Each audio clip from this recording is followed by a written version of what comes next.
Hello Warlords and Generals, welcome back to my channel. Today we'll be covering the demonic champions of Khorne. However, I'm only going to be covering the ones that actually have rules within the game of Warhammer 40k, because there are like 4 other ones and they have so little lore that I'm just going to slap them on into like another video later down the road.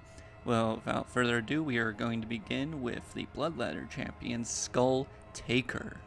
The bloodletter that would become known as Skull Taker began its existence by decapitating the closest thing to it the second it was born, which happened to be another bloodletter. He then roamed the lands of Khorne's realm, decapitating and killing anything he came across, and Khorne delighted in this sight very much. When it came his turn to enter the Skull Pit and earn his right as a herald, he not only decapitated every other bloodletter in the pit, he did so without receiving a single scratch on him. Khorne was so impressed and enamored by this display of slaughter that he gave him the singular title of Skull Taker and made him a sacred executioner of Khorne. The power of the other bloodletters that failed to kill him swelling into his body, giving him even greater power and ability in combat, his sword swelling becoming a very unique hellblade called the Slayer's Sword, making Skull Taker even more deadly than he was before in combat. From this day forward, the demon known as Uzul, or Skull Taker, became one of the most feared infantry soldiers amongst Khorne's ranks, very rarely falling into battle. Some of his accomplishments involve slaying a gigantic war boss of a massive Waaagh, slaying 17 Eldar Exarchs by himself, without let alone receiving a scratch. Guess the Eldar underestimated their opponents once again. He also combated against the Grey Knight while being dampened by holy water, and the Grey Knight did in fact win, but they fought for several hours, or some witnesses say up to 8 to 9 hours. The duel lasted constantly, they clashed swords, but eventually Skull Taker did fall. However, this is one of the very few cases where Skull Taker was indeed bested in combat. When Skull Taker enters the material realm to harvest worthy skulls for Khorne, he does so at the head of a cohort of blood. Many bloodletters following his wake, for they know following Khorne's sacred executioner means lots of blood and skulls to harvest in Khorne's name and to drink in combat. Skull Taker himself always seeks out the most worthy and deadliest opponent in the enemy's army, will carve a path towards them, and when he reaches them, issue a challenge of one-on-one combat. If the person he were to challenge flees like a coward, he will be cut down then and there. However, those that accept the duel, their fate is much worse than if they were to run away. With brutal grace, Skull Taker will swing his sword in wide arcs, taking off limb by limb of his opponent, slowly until nothing but a stump and the head is left. At this point, he will grab the head of his opponent, recite the 8 words of sacrifice, and the skull will ignite in flames, melting flesh and muscle and leaving nothing but the skull, to where Skull Taker will rip it from the body and put it into a sack he keeps on his back at all times. Skull Taker will also sometimes ride into combat on a Juggernaut, and even though there are not technically rules for this version of Skull Taker, I will cover it because it is still part of his lore and history. This Juggernaut's name is Khorne. Yes, I know it's Coltrane, but I was trying to give it more of a demonic tone, it just did not seem too absurd. The Juggernaut known as Khorne would be known as one of the most ferocious beasts to ever be graced in the Khorne's realm. Skull Taker wanted to mount it and make it his own when he witnessed the Juggernaut impale 3 heralds at once. So Skull Taker entered the pit, mounted Khorne, and tamed him, and now both of them just rampage throughout the universe, killing slain in Khorne's name. Anyone that Skull Taker does not slay with his sword, Khorne will impale or stampede into mush. Khorne also has the honor of being the only Juggernaut allowed to prowl Khorne's throne room, for he is Khorne's favored mount for Skull Taker. Whenever Skulltaker returns back to his master's throne room after rampaging throughout the material realm and harvesting skulls for him, he will present all the skulls he's harvested to Khorne so it can be added to the innumerable growing pile of the skull throne. However, the opponents that put up the most fight or the most worthy, he keeps for himself, and he ties onto his cloak, which is also his trophy rack. Khorne does this, he doesn't want Skulltaker to keep like the best skulls for himself, but since he does such a good job of Khorne allows him to keep them as a show of good favor that he is still favored bloodletter of Khorne's wrath. This next champion is one who does a specific role for Khorne, and that is when Khorne has someone who slights him or offends him, he sends his favorite hound Karanak, the Hound of Vengeance, after them, and there is no escaping this flesh hound of Khorne, for he has 3 senses you cannot escape, but we'll get into that in a little bit. When not on the hunt, this 3-headed monstrosity of a flesh hound prowls Khorne's fortress, pouncing on any bloodletter foolish enough or dumb enough to enter Khorne's throne uninvited. He is the attack dog of Khorne, the hunting dog of Khorne, and the guard dog of Khorne, for he prowls forever in the halls when he's not on the hunt. However, when Khorne has a victim for him, Karanak will howl a very ghostly howl throughout the warp and proceed to track down its prey. This howl attracts other flesh hounds to him, so by the time Karanak reaches his prey, he will have a horde of hounds next to him, outflanking and just getting right into the meat of things to get to the victim that Karanak is tracking. The 3 heads of Karanak are not just to show his favorite status as Khorne's best hound, but also each head will track in a different sense like I mentioned earlier. His first 2 heads will track his prey through space and time. The third one, however, is the most dangerous and the one people fear, for it tracks the victim's psychic echo within the warp through dreams and delusions. He basically, no one can outrun their mind, so therefore Karanak will always be able to track you through your mind and your dreams. So there is no escaping Khorne's vengeance once he sets it upon you. When his prey is finally cornered, for regardless of how they hide or run, they will always be cornered, Karanak will snatch them up within his 3 jaws, leaving any guards or people around the victim to be eaten by the other flesh hounds that joined Karanak in the hunt. Karanak, on the other hand, will return the victim to Khorne's throne room and lay him at the feet of Khorne himself, to where the victim will be slain and his skull added to the pile of innumerable skulls that litter Khorne's throne room. As a reward, Karanak will be able to chew on the bones and the meat of this victim's body that's left behind when Khorne takes his skull for himself, and afterwards Karanak will simply toss the body into the waste and bury it. Also befitting of Khorne's favored dog, his brass collar that all fleshhounds have is an enhanced version of the normal ones. The normal ones can just dampen psychic powers, but this one is a true scourge upon the psychers of the 40k world. For this one makes psychic abilities just bounce off of Karanak's skin like water on a rooftop. Therefore, Karanak's favorite victims are the psychers of the 40k universe, because he gets to see the dread in their eyes when they see that their pathetic magic powers do not work on this attack dog at all. On to our next champion is kind of a strange one.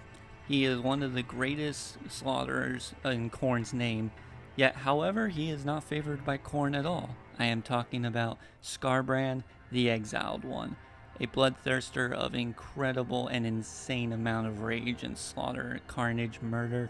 This guy is just pretty much anarchy and death incarnate. Yet he was, at one point, Khorne's favored champion and bloodthirster, a king among kings. However, his fall from grace is exactly in the same vein of his dedication to the slaughter. Originally, Skarbrand was Khorne's favored bloodthirster. Like I said, a king amongst kings. He had many accomplishments under his belt before his fall, such as slaying Nurgle's Plagueithian, basically a Leviathan, a plague Leviathan, a massive creature that could spread plagues throughout entire systems at once if it made it to real space. He's also responsible for destroying Slanesh's first Palace of Pleasure, forcing him to build another one. And in Khorne's eyes, there was no greater champion than Skarbrand. In fact, a few bloodthirsters got very jealous of this. Two of them challenged him to a duel at once. Skarbrand took them all and killed them both, and he forced them into two weapons which would become his iconic axes, Slaughter and Carnage, forever bound to be used in his hands and to slay in his name. Tzeentch took particular note of Khorne's favorite slaughterer and put a plan into motion. As Skarbrand committed acts of slaughter and murder in Khorne's name, Tzeentch whispered flames of pride into Skarbrand's ear, until eventually Skarbrand's rage peaked and his pride was unknowably heights of mountainous size. When Khorne turned his back to look upon something else, Skarbrand struck with all his might. A blow that would have killed nations and split mountains in half or even to smithereens did nothing but put a chink into the blood god's armor. Reaching for new levels of heights and rage that made Skarbrand look pitiful and immediately made the bloodthirster coward, Khorne picked him up and choked him so hard that any type of personality Skarbrand had left him, and he choked. And Khorne went to the top of his brass citadel, held Skarbrand aloft to be shown as an example, and threw him with all his might in his rage. Skarbrand flew for 8 days and 8 nights as a comet across the realm of chaos.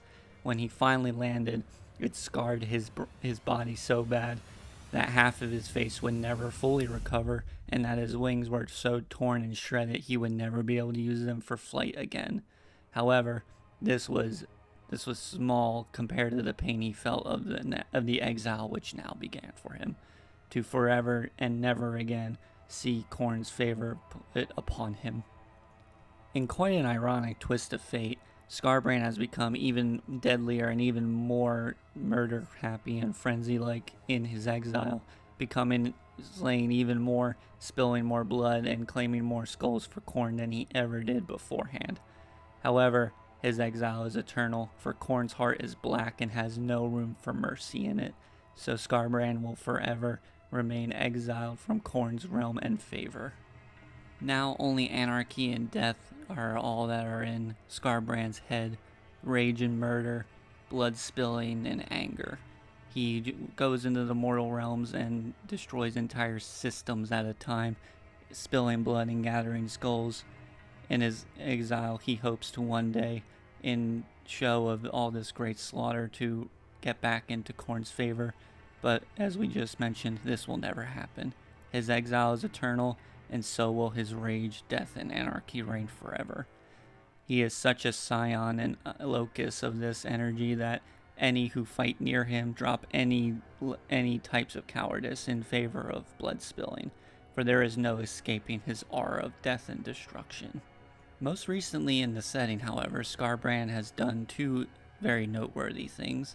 He attempted to challenge and kill Rabaut Guilliman when the Primarch was revived and heading back to Terra to have an audience with his father, the Emperor. He was defeated in combat, but only barely. Rabaut Guilliman did almost indeed die to the Bloodthirster. His other noteworthy accomplishment was when he was in league with the Mask of Slaanesh, and he managed to split and scatter the craft world of Bael'tan, forever destroying another craft world of the Eldar, and scattering an already scattered people even further and closer to extinction. The final champion we will be covering of Khorne is Angrath the Unbound, also known by names of Guardian of the Skull Throne, Lord of Bloodthirsters, and the Deathbringer, amongst a few others, is the greatest bloodthirster of Khorne, after Skarbrand's exile, of course. he was elevated to this position when that event occurred. This does make Angrath and Skarbrand eternal rivals.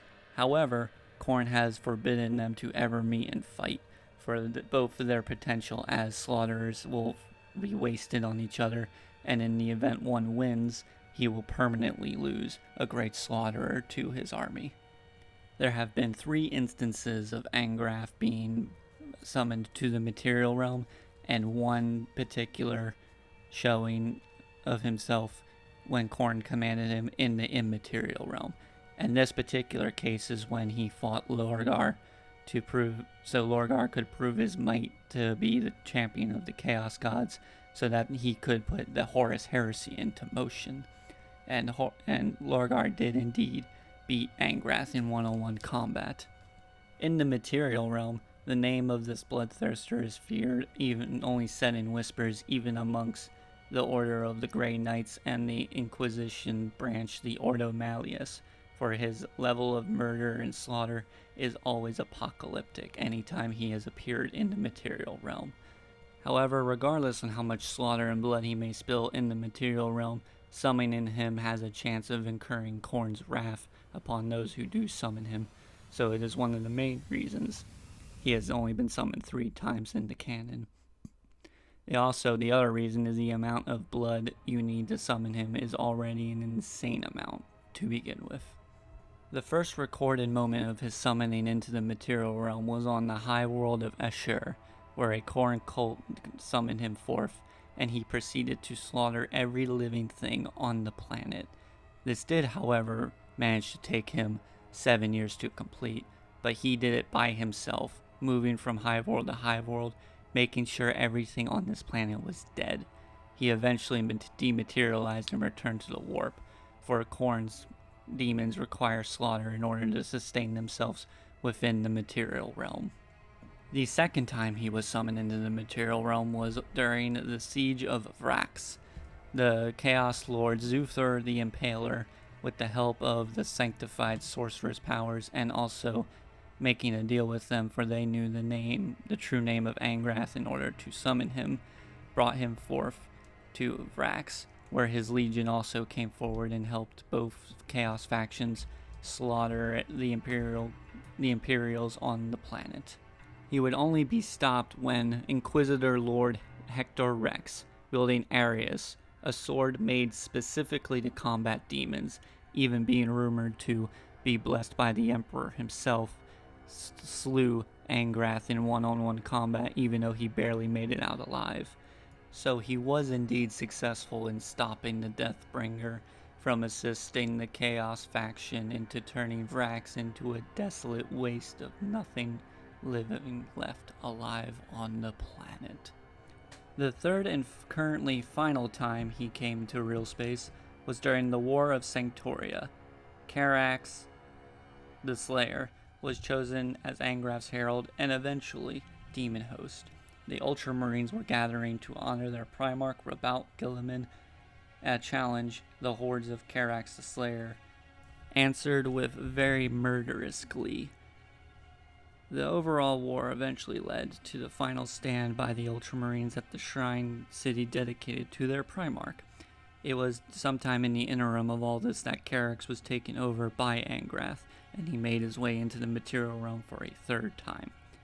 Here, at the shrine city, Marneus Calgar engaged Angrath in single combat, barely scraping by a win when he smashed the Bloodthirster's head with a mighty clap. Just as a final tack on, due to the canon, it is unclear on if Angrath, Skarbrand, or Kabanda is the strongest among the Bloodthirsters, as he who shall not be named by the community favors Kabanda, and with the discussions I've seen, makes Kabanda automatically out of the discussion. So the community believes that Skarbrand or Angrath are both not only stronger than Kabanda, but are the only ones worthy of debate on which one is actually stronger than the other. And that wraps up today's lore video. I hope you enjoyed. Please leave a comment if you have any questions, or if you just want to discuss the topic matter of today. Please leave a like and subscribe if you want more videos. I try to post at least every 1 or 2 weeks, but life is pretty cray-cray. Thank you. I hope you enjoyed listening, and have a very wonderful day.